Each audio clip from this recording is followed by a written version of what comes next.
All right, appreciate everybody for joining us for Coach Franklin's weekly press conference. We'll start with an opening statement from Coach, and then we'll start with the Zoom room. Coach? Like always, appreciate everybody coming out to cover Penn State football. We do appreciate that. Don't take it for granted.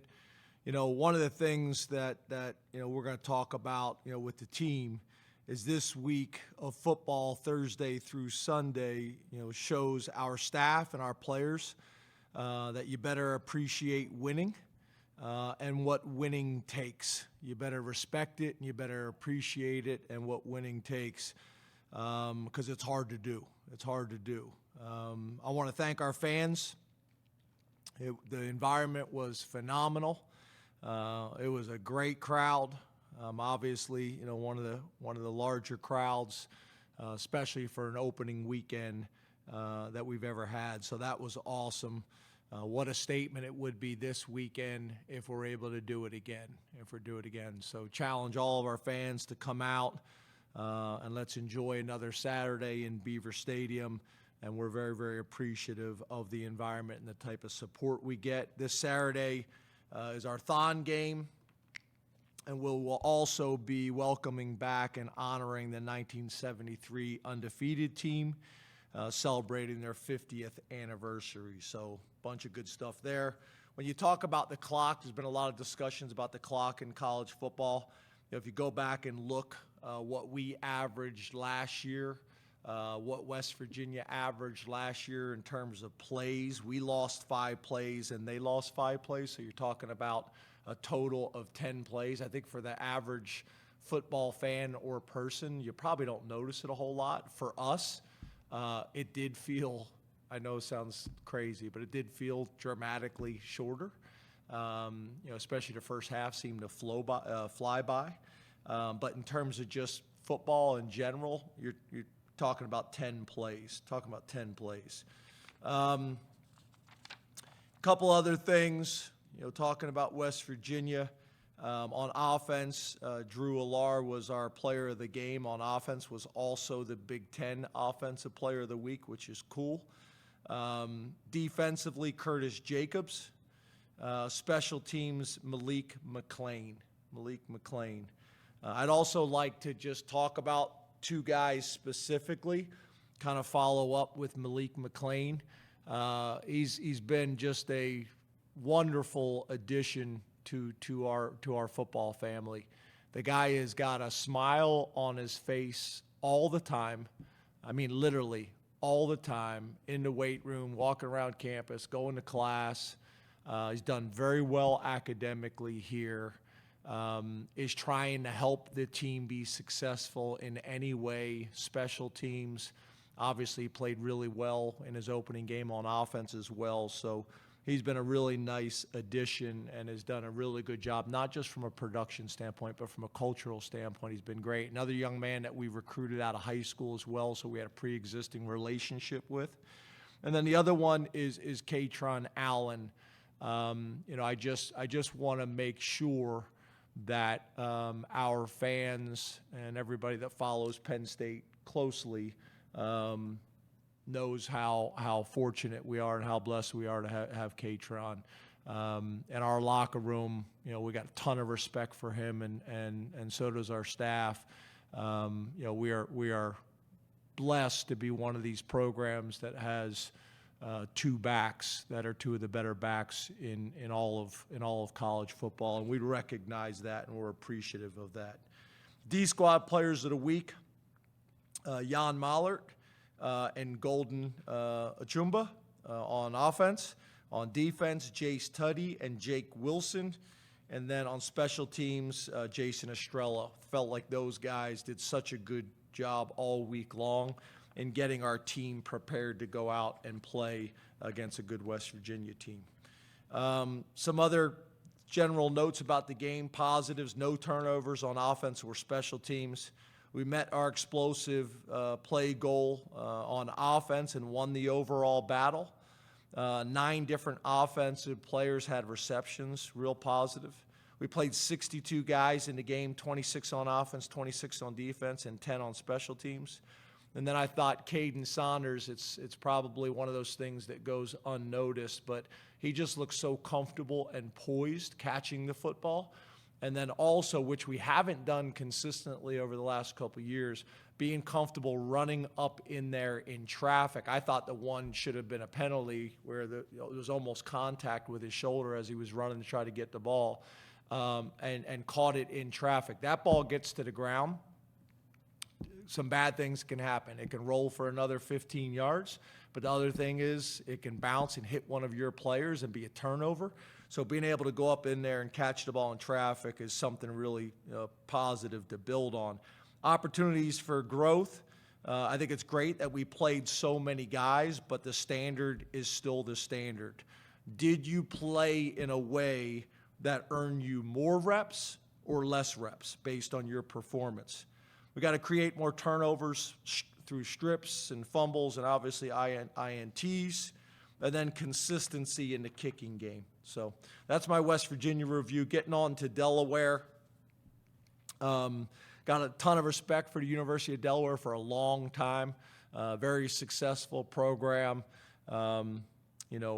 Obviously, you look at their history and their traditions. We have a ton of respect for the university as a whole.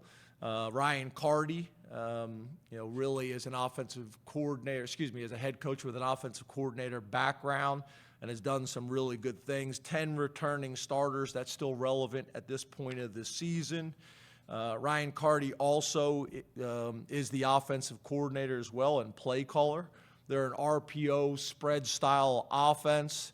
Their pass game is vertical, and movements. But in my mind, I expect us to see a ton of quick game, a ton of screens, and a ton of move the pocket type stuff. I think that's how I think they'll play us. They base out of 11 personnel guys that we're impressed with is wide receiver number 17, Jordan Townsend, quarterback number 14, Ryan O'Connor, and then running back number 21, Marcus Yates. Defensively, Manny Rojas really kind of comes from like the Al Groh tree of football.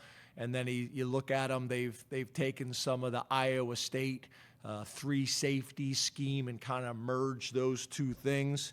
Coach Rojas is from Oakdale, Pennsylvania, but they're a multiple scheme, front end coverage, a lot of kind of unorthodox and unusual looks. Guys that we're impressed with is linebacker number 0, Jackson Taylor, who's from Pennsylvania, nose tackle number 55, Keyshawn Hunter, who's a Old Dominion transfer, and then defensive end number 12, Chase McGowan. They're guys that jump out to us.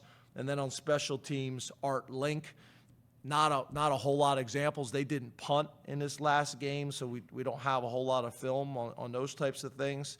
But we've been impressed with kick returner number 10, Kyron Cumby, who's an Illinois transfer, and then their kick returner number 5, Josh Youngblood, who we're familiar with. This is his third school. He's been at Rutgers. He's been at Kansas State. Was actually the Big 12 Special Teams Player of the Year. So we have some familiarity with him. So hope that gives you guys some information and some talking points. But I open up to questions. All right, we'll start with the Zoom room. We'll go to Rich Garcella, and then Mark Wogenrich, you're on deck. Thanks, Greg. Good afternoon, James. How are you today? Good, Rich. How are you, man? I'm great. Hey, James, a guy who used to sit in that chair said that a football team, often makes its greatest improvement from week 1 to week 2. Do you agree with that? And if you do, where would you like to see your team make the most improvement this week? Yeah, I think we need to. I think your first couple weeks in the season, I think you can make significant strides, and you need to make significant strides. I think that's what the best programs do. And I think the best programs improve and learn and make corrections after wins. They don't have to have setbacks, wake-up calls to be able to do it. Now that's easier said than done. But yeah, I think if you look at us, kind of some of the things that I just hit on, areas for improvement. So we need to be more consistent on the special teams. We need to create more turnovers on defense. And then on offense, we need to improve on our third down percentage and stay on the field. The best offenses get most of their first downs on first and second down, which we did do.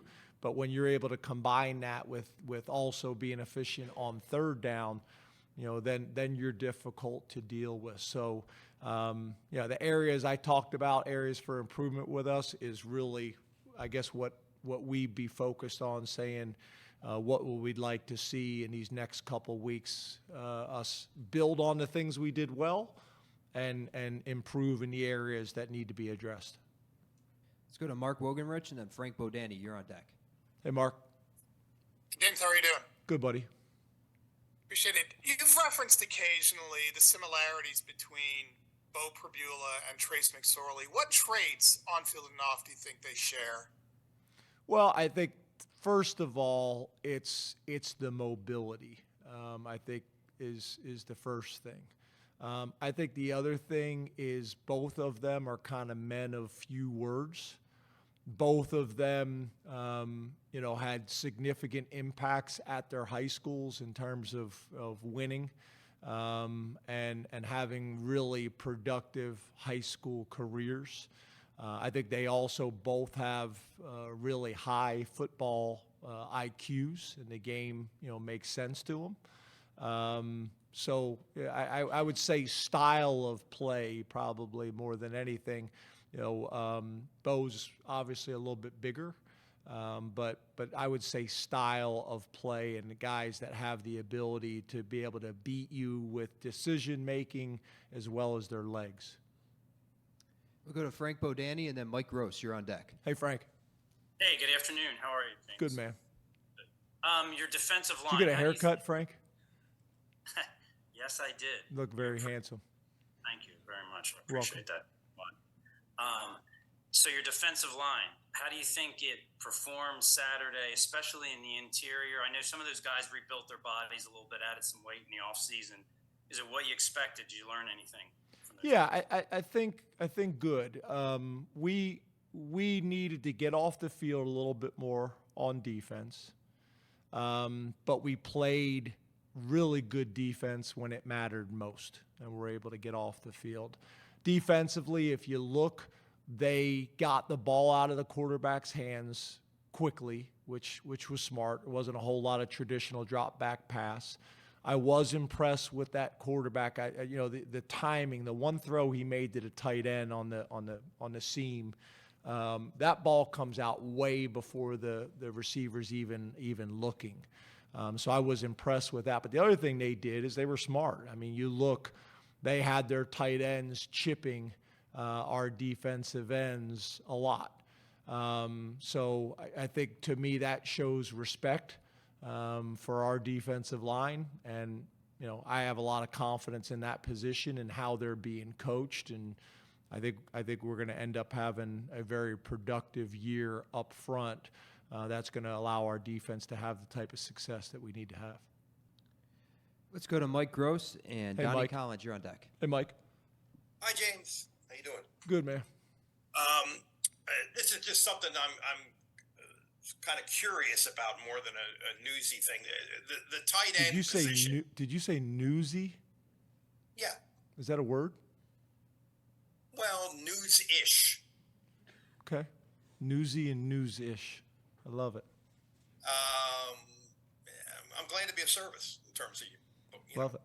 language and stuff. Yeah. What did you say? What did you say? No, but then after that, what did he say? Oh, yeah, good. East Stroudsburg psychology degree. Yeah, I was an English major. There you go. That makes sense then. It does. It does. The tight end position.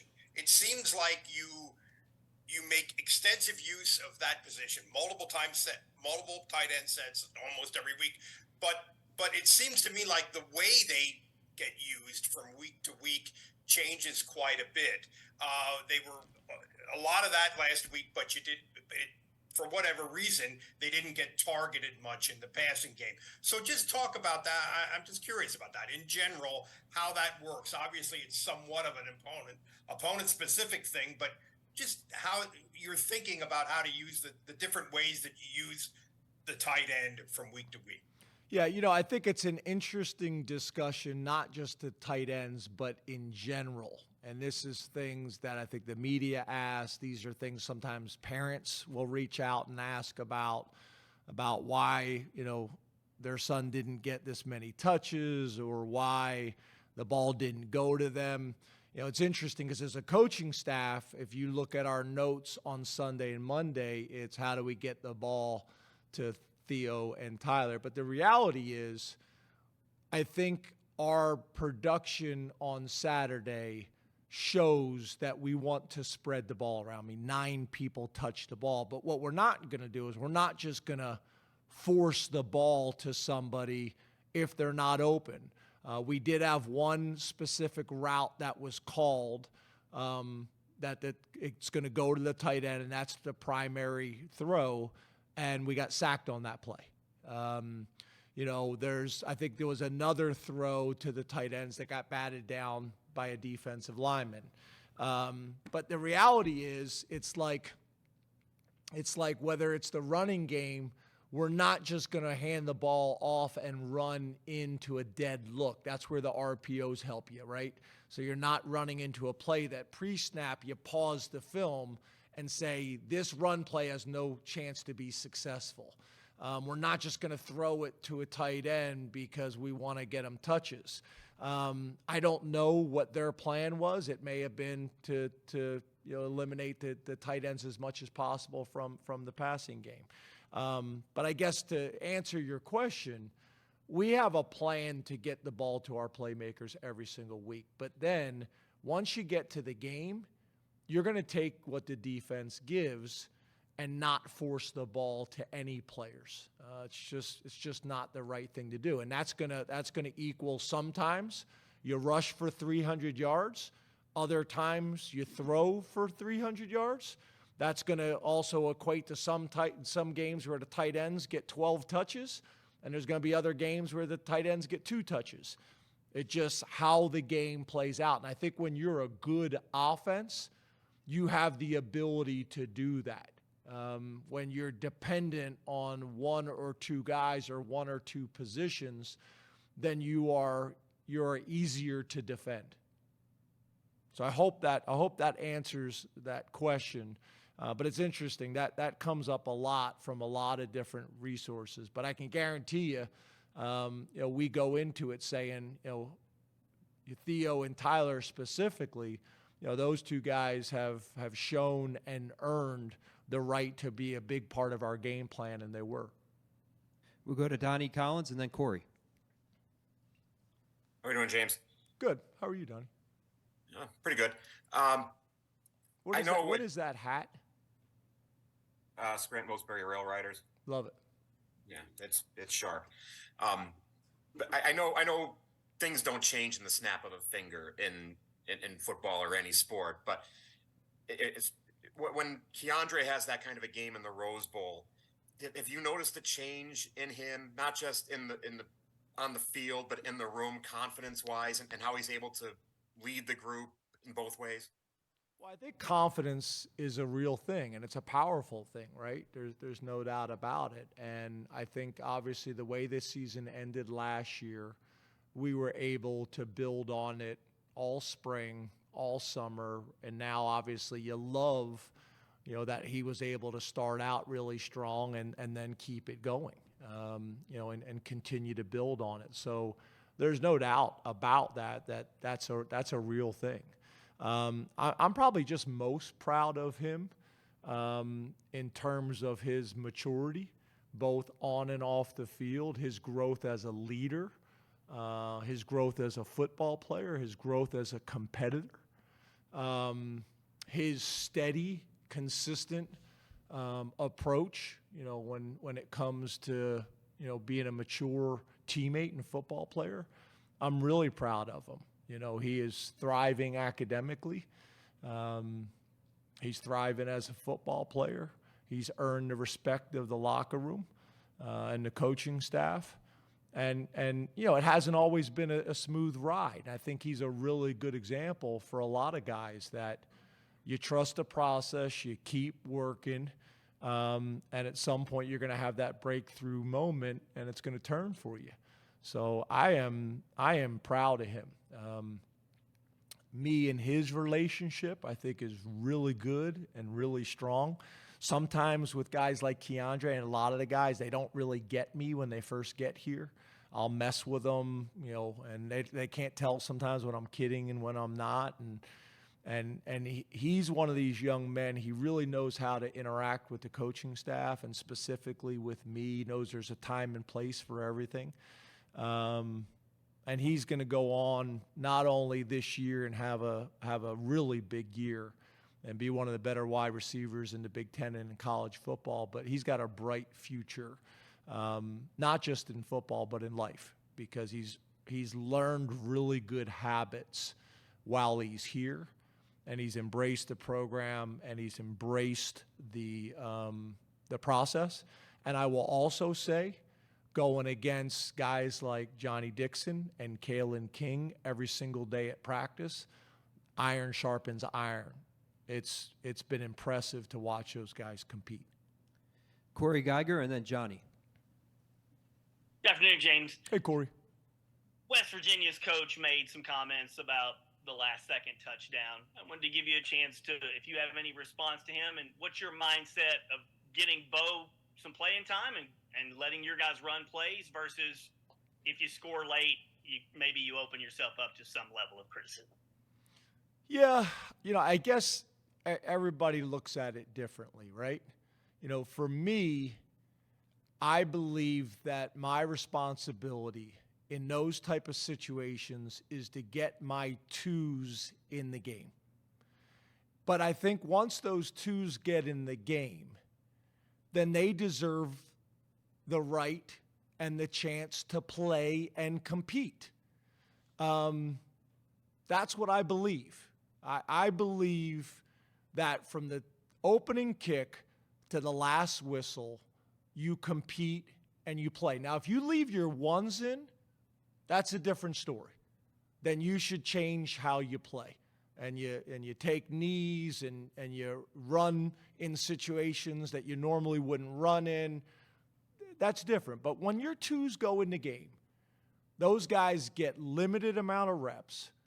They should have a chance to compete. And I believe that not just from a Penn State perspective.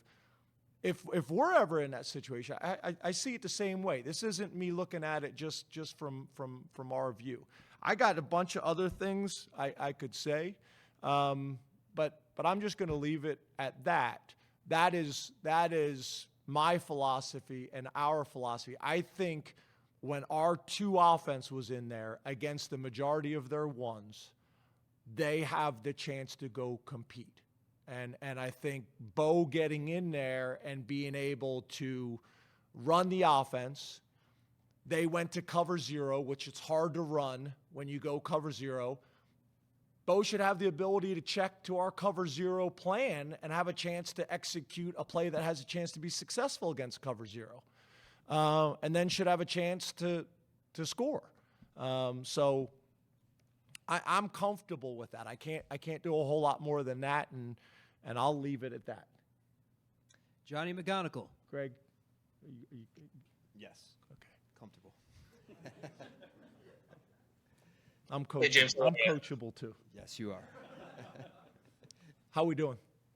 Good. James, Daquan Hardy, Izzard and Amin Vanover showed up as out on that pregame availability port. Any of those players out for the year or a significant amount of time? And with Daquan out, what did you think of Cam Miller stepping into nickel? Yeah, so they are not out for the year. They are not out for the year. And Cam Miller, obviously his role will continue to grow. Johnny Dixon, we didn't play a whole lot of nickel last week. If we do, Johnny Dixon will take that role, and Cam will be on the field as well, obviously. But I think Cam is really kind of that guy who's showing up a lot of different ways. Special teams defensively is going to continue to grow.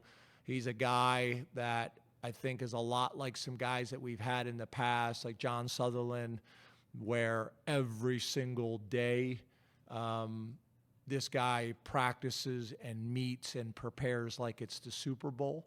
And he's going to maximize his time here at Penn State and have a really good career. And I think he's a really good example for young players on our program. All right, we'll go to questions in the room. We'll start with Mark over here. Thanks. Hi, James. How you doing? Good. How are you? I'm doing great. To the extent that you can share, can you let us know what your message is to a guy like Sander after that kind of game, and the balancing act between letting him know that the job needs to be done, but also, I mean, you don't want to lose a kid after one difficult performance. Well, it's interesting because you guys know I've done it with you guys, but I also have done it with our team, and he was here this past weekend.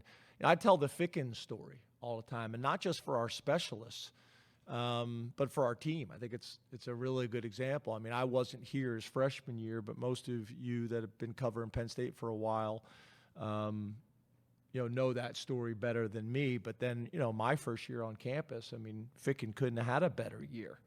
And I just think it's a great example of, again, trusting the process, not getting too high, not getting too low. I will say this, Sander Sahaydak got up in front of the team on Sunday without me talking to him, without anybody talking to him.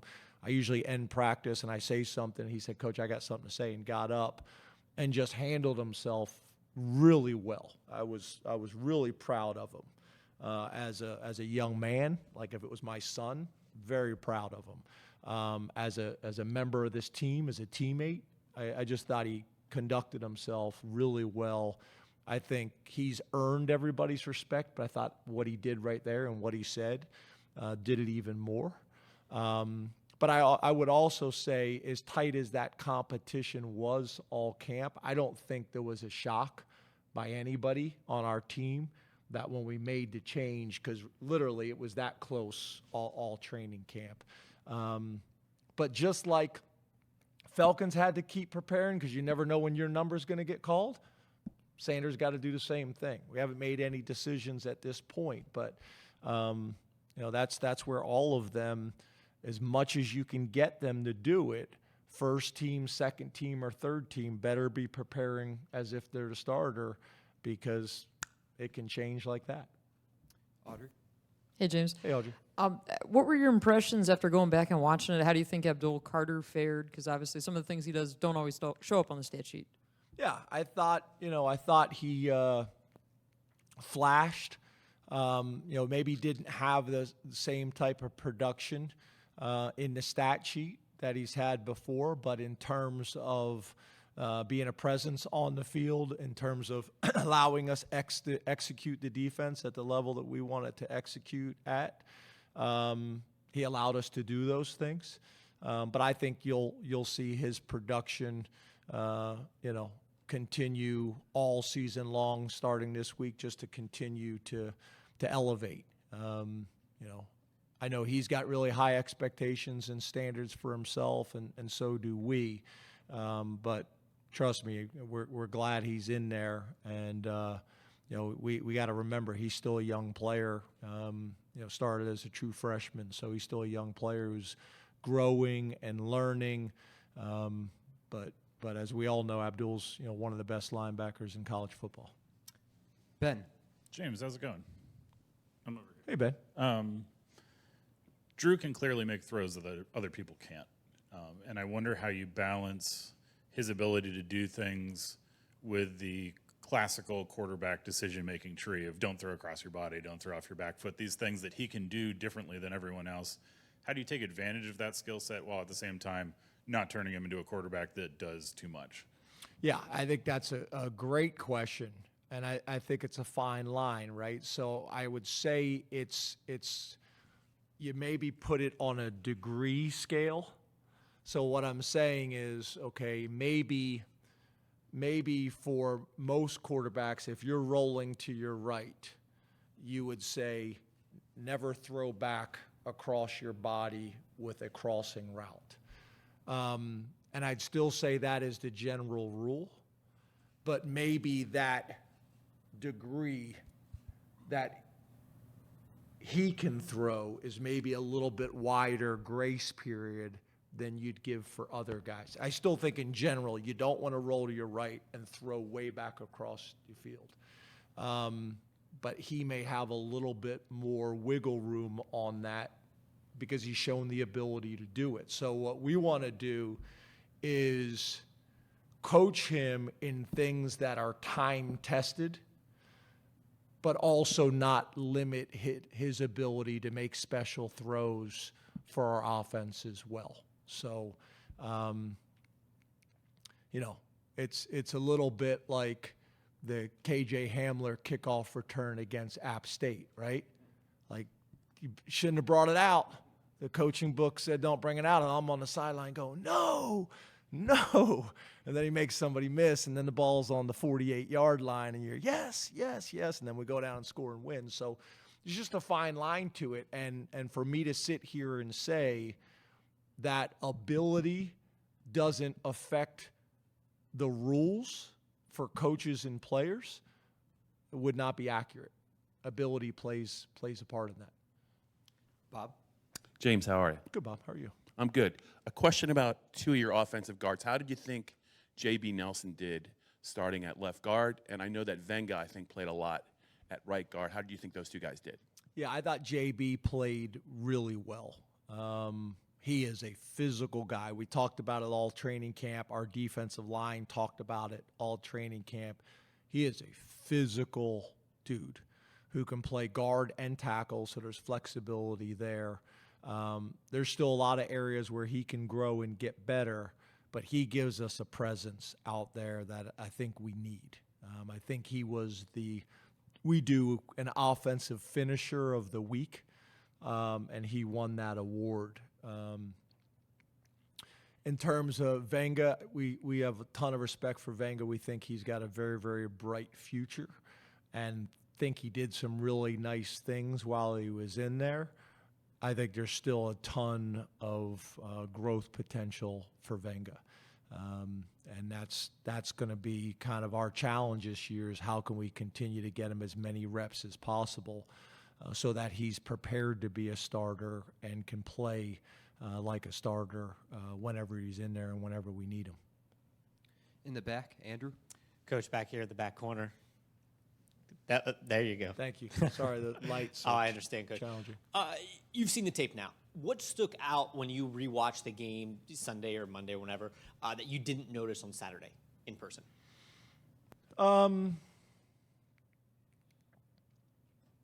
Yeah, I don't know if there was something like after the game that stood out to me that I was not aware of during the game. Sometimes that happens where it's like I didn't realize this. I think that the thing that probably was reinforced is I thought we were very efficient in the run game. I thought we were really good on first and second down. We had a chance for 2 or 3 explosive runs that would have dramatically changed the game earlier, and also would have really helped, obviously, Nick and Katron's stats. So I think we're close there. Most importantly, we're efficient, and if we're efficient in the run game, those guys they're gonna make their plays. They're both so good.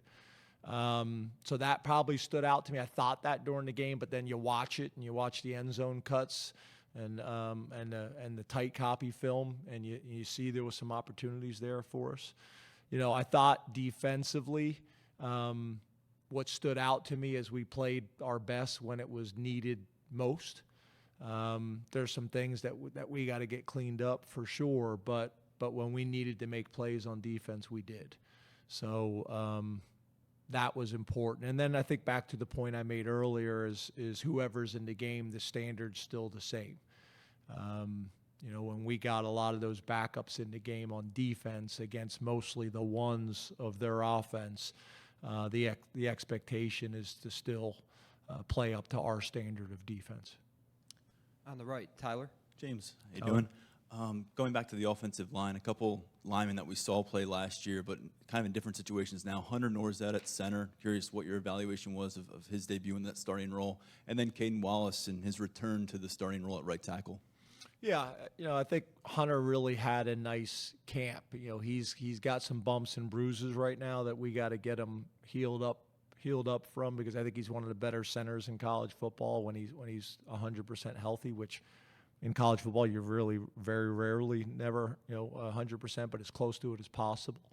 I think I've told you guys, I think Caden had a really good camp, and back to that iron sharpens iron, going against Chop and Adisa and Denai and those guys every single day at practice, I think is really valuable for both sides. But he's had a really good camp, and I thought showed that on Saturday as well. I think the biggest thing with Caden is consistency. He has shown flashes to be one of the better offensive tackles in the country. And this year for him and for us is about consistency. How many practices, how many days, how many drives, how many games, can he play at that elite level, which I think he's capable of doing. Way in the back, T. Frank. Straight back. How you doing, James? Good. How are you, man? Good. I have a quick preliminary question. Are you aware of, have you heard of the S2 cognition test before? No, sir.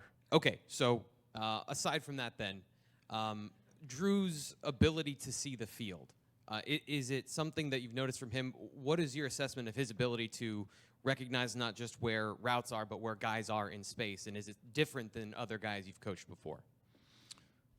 No, I would say there's been other guys like that in the past. I think where he is unusual for a young player with a pretty sophisticated playbook, I think he knows the stuff cold, or knows the stuff pretty darn good, where when he gets into problems, he knows where to go with the ball. He can focus on the defense because he knows where everybody is going to be. The things that I think are what we just talked about is his ability to make some of the non-traditional throws. That and his poise, because I think what happens is when you're not poised, you have a tendency to jump over reads and skip over progressions. Because your feet are antsy or because your eyes are antsy. And he's just so calm and poised that allows him to go through progressions and read defenders. And he doesn't hang on progressions. Sometimes young players, say you got a smash concept or a China concept, however you want to call it, with a corner route and some type of flat control. A lot of young quarterbacks, they want to throw the corner route. So they hold onto the ball waiting for the sexier route to come open rather than just going through your progression. Is he open? Is he open? Is he open based on the defender? The flat defender that we're trying to high-low, the curl flat defender that we're trying to high-low, the middle triangle that we've created, whatever it may be. And some young quarterbacks will hold onto the ball waiting for the sexy route to come open. So he doesn't do that. So that's where you're able to distribute the ball to 9 different receivers. That's where the defensive coordinator watches the film and says, God, we have to cover the entire field. Being able to throw the far hash out. I've always said that if you can throw the speed out to the field, it changes a lot of things on your offense, because, again, that's where most college defenses, that's what they're going to give you. They're going to give you that wide field out or flat. And he can make that throw with ease, and when you do that, it opens a lot of other aspects of your playbook up. Time for 2 more questions. We'll go to Jared over here on the left. Coach Franklin, Hey, Chop Jared. Hey, how are you? Good. Chop Robinson on Saturday, he spoke about the defense holding themselves to a higher standard. He's satisfied with the win, but if they want to be a great defense, they have to hold themselves to a higher standard. Just that competitiveness, is it something that you instill? Is it something that he and the defensive unit brings to the team? Can you talk about that a little bit? Yes and yes. I mean, I think think it's in a lot of the players and how, from the time we recruit them, it's there. I think Manny and our defensive coaches instill it. I think our program reinforces it over and over and over again. It's whether it's in school or whether it's in a profession, you better be a lifelong learner. You better be trying to get better and grow. The minute you think you got everything figured out in any industry, you're going to have problems. As players, when you get to a point where you're satisfied and you think you played good enough or the defense played well enough or the team played well enough, then once again, you're not going to grow. You're not going to continue to thrive as an individual or as a unit on either side of the ball or as a team as a whole. So that's something we talk about a lot, not just in football, but in life. You better be constantly trying to grow, evolve, and get better and learn. And I think, what you described from Chop is, I think, is a real good example of that. When you chase perfection, right? The old Vince Lombardi quote, you may never achieve, perfection, but you fall to excellence. Or you got a chance to achieve excellence. So I think it's kind of that mindset and approach, whether it's in school or whether it's as a father or a husband, as a football player, or whatever profession you choose to go into. Last question, John. Hey, James, how are you? Hey, John. Good, man. You? Doing good. You guys obviously, it looked like ran a lot of 3 safety looks on Saturday. How much of that is a byproduct of West Virginia running the ball so well, and how much of it is going to be a feature this year because you have that kind of depth at safety? We ran 3 safety look? It looked like you had a lot of KJ Winston, Jalen, or maybe not a lot, but more than last year at least, based on what I had counted. Yeah, I'm not totally, sure what you're referencing. We played all 4 of those safeties a lot. Obviously we have some packages in our prowler package. To me, there's the 3-down prowler package where we're like in a dime defense. I think that's what you're talking about. That's when you say 3 safeties, I think of what Iowa State does on defense. That's become somewhat popular in college football now.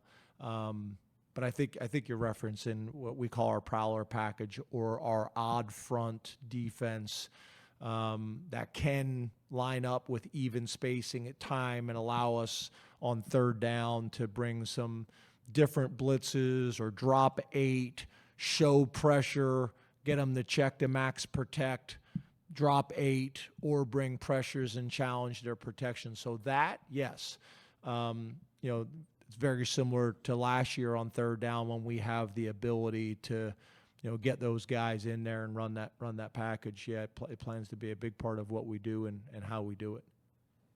All right, thank you very much, Coach. Thanks, guys.